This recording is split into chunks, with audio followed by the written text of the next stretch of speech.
aqui o nosso ouvinte, né, quem acompanha o nosso canal, que está preocupado com questões de sustentabilidade. A gente vai falar de gestão também, porque você é uma pessoa que tem muito repertório de gestão, eu quero abordar isso com você, mas vamos falar de sustentabilidade, né? Como que hoje você, né, verifica esse tema conectado ao teu negócio e essa conexão, e o que você consegue contribuir com a gente? Eu vou fazer um breve resumo da iluminação, da história da iluminação, né? Então, todos sabem que começamos lá com o Thomas Edison, com a lâmpada com filamento, né, e tal, e vamos dizer que ela não era uma lâmpada que poderia, como é que eu poderia dizer, os rejeitos dela não eram tão poluidores quanto a evolução da lâmpada a partir de então. Sim, né? Então era uma lâmpada com filamento de tungstênio, né? Era tungstênio. Você fechava um curto-circuito, ela esquentava e produzia luz, né? Isso. Calor também, né? E calor. Na verdade, uma proporção de calor desproporcional em relação à quantidade de luz que ela produzia. Exatamente. E daí para frente tivemos evoluções, aí passando 50 anos, a evolução das lâmpadas de cátodo, né, com os gases internos, e aí vem o problema sério, né, porque gases extremamente poluidores, mercúrio, sódio, iodeto metálico, então eram lâmpadas, são lâmpadas porque ainda existem, né, lâmpadas que reagem à eletricidade ionizando gases e tal, e produzindo luz.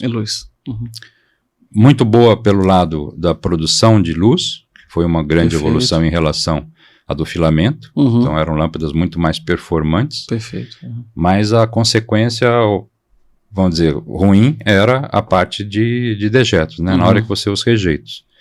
Você colocar uma lâmpada fluorescente de vapor de mercúrio jogada ao lixo comum é uma fonte poluidora extrema, tremenda. Né?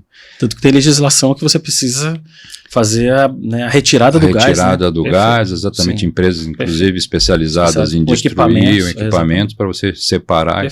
Mas é uma coisa que foi feita muito tempo depois. Né? Então, durante muito tempo, a gente nós fomos poluidores. E eu, infelizmente, me coloco, porque eu era o distribuidor desses produtos. Sem dúvida. Então, e isso depois veio, vamos dizer, com as normas, com as ISO 14000 e etc e tal, né, que você conhece muito melhor do que eu. E aí começamos vamos dizer, dar um destino a esses rejeitos, né. Então, esse acho que é o primeiro ponto de sustentabilidade em relação ao LED. O LED é um equipamento... Dispositivo eletrônico, né? Dispositivo eletrônico, uma pastinha de silício, que ela, em contato com a energia, ela vibra e emite luz.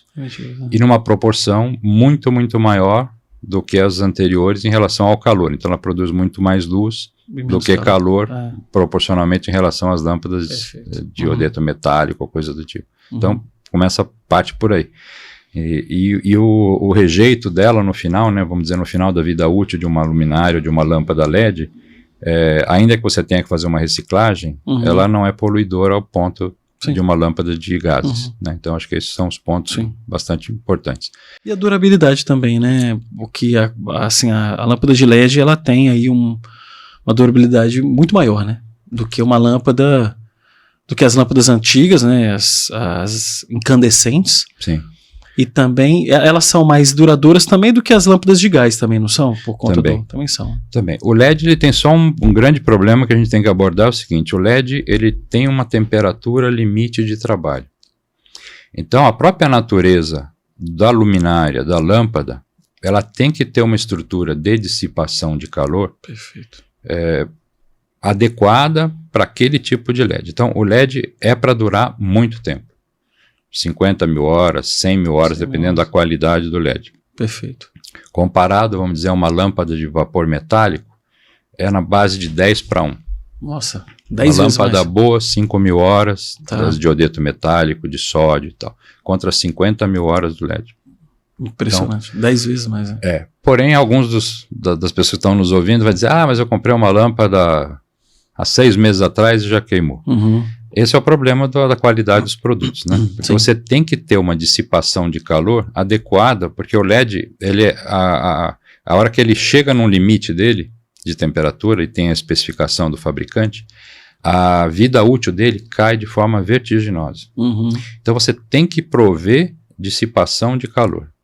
Então quando você compra uma luminária de 100 watts, uma das coisas que para o leigo, veja o peso da luminária, o peso que tem de material em volta dela, principalmente em luminárias, em aparelhos de potência mais elevada. Você tem que dissipar calor.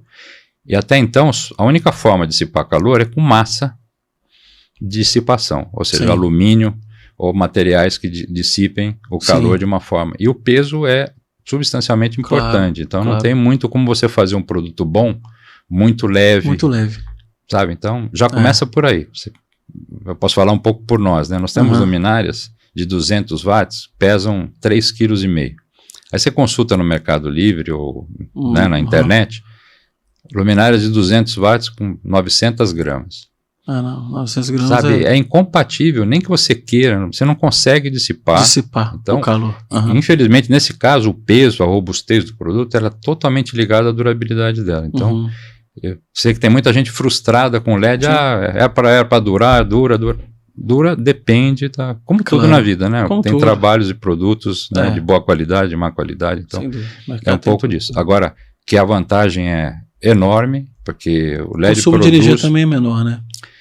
Você, dependendo da qualidade de iluminação que você tinha antiga em relação ao LED, você chega até 80% de economia, 90% de economia. Isso em se mantendo o mesmo fluxo. Normalmente o que acontece, você ganha muito fluxo de iluminação, né, de quantidade de luz versus o consumo. Perfeito.